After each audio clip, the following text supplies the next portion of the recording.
I'm going to try and do something a little different because we live in a different world. I want you to think for a minute as if you were running a company and you had gross sales between $500,000 and about $5 million. You had some interesting technology. You've been in business for 8 to 10 years. You're profitable, but your challenges to grow are perceived to be insurmountable. And there's really 3 challenges for companies that we see in the medtech sector through my association, which has 30 or 40 companies. And I call these companies orphans because they have no relationship one to the other. They're in totally different areas.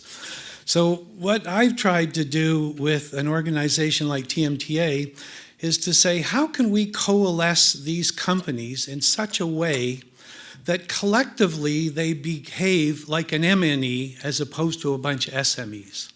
So what we've tried to do is look at some of the issues and barriers, and we've identified, there's 100, but we've identified 3 that we think are manageable.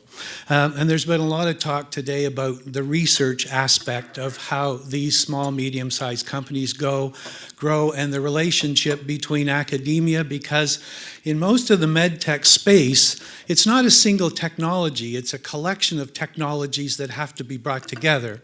And my colleague, Dr. Petrov, sitting in the front row here, knows this very well. He's managing 5 different companies on a technology to try to bring that platform forward.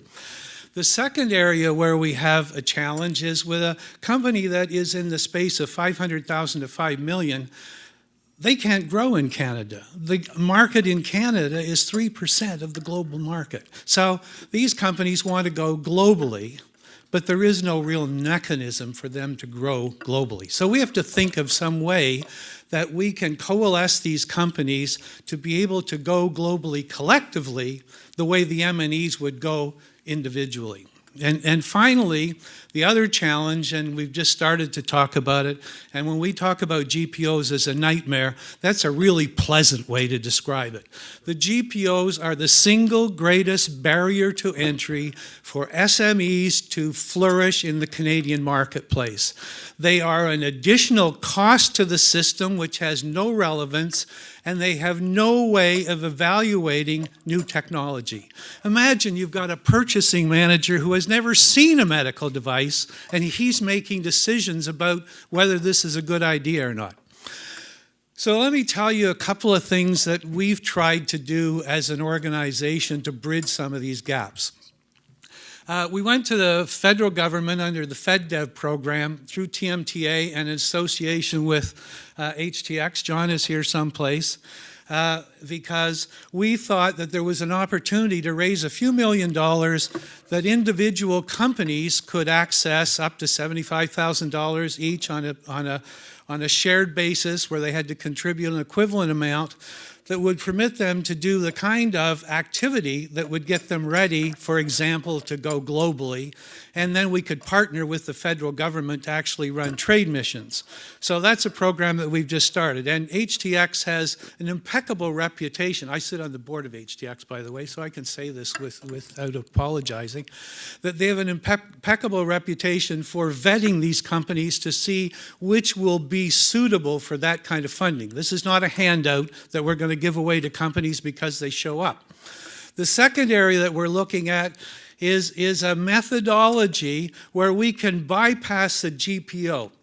The system in Canada, and in fact the system in most areas in the world, have been manufacturers made products. They went to a distributor. The distributor took those products to the end user, and the end user then decided whether it was appropriate or not.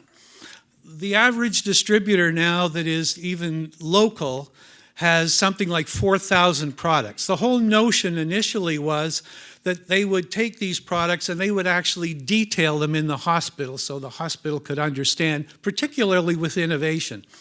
That's impossible anymore. So we've started to look at a model which is really driven by software, where we can have what we call a program that really parallels the program in Ontario. Ontario made a big deal of Ontario buys. That's what these GPOs are all about. Ontario buys, they buy for the best price, and they don't really care about technology. We've developed a program called Ontario Sells. And essentially what that program is all about is to take Canadian, Ontario-based companies and get them set up on a web portal that is directly accessible to the people in the hospital. Do you know how many people in the hospital don't even know some companies exist in Ontario? And they certainly don't know about their products. We've taken it to the next step where we've partnered and we're having discussions with some software companies where we can monitor the product from the moment it leaves my loading dock, that we can monitor it into the hospital. We can put it into the system in the hospital in their warehouse. When they take the product out of the warehouse and use it, it will trigger an invoice to the company and we'll issue a purchase order and we'll get paid. We can manage the system on that basis and take out about 20% of the current cost in the system because the whole process is transparent. What will have to happen under those circumstances is the distributors will have to be a new kind of animal. They're going to have to be a logistics manager and not a detailing manager. But what's the problem with that? Because they never detailed anything anyway. So the next thing that we're looking at is trying to get some partnership relationships in areas where individual companies don't have the wherewithal to afford these. So for example, if we set up this portal and the distributor is not doing the detailing, who's going to do the detailing? Well, obviously it has to be the manufacturer. But the manufacturer says, we don't have anybody who can do the detailing. Like, we don't have salespeople. So we've looked at a program and we've said, if we had 30 or 40 of our companies, we could go out to the best organization in the world that exists, and we could hire those people at a cost of $10,000, and if we had 25 companies, it would cost them, do the math, $200 each. And because we're in an environment now where we don't talk about how we compete with each other, we talk about how we assist each other, how we work with each other. So what we're trying to do is to organize programs where we can bring in, for example, one of the top IP people, intellectual property people, to advise our companies on the types of things that they should be looking for in their intellectual property and taking new products to the market. I say in simplistic terms that an association should associate. And what we're trying to do is we're trying to bring people together so that they can have a collective interest in the industry and at the same time have some cross-pollination on ideas. And in fact, what we're finding, it was interesting, we've started to do outreach programs where we've taken our members in particular sectors and we've taken them into one of the companies that is also a member.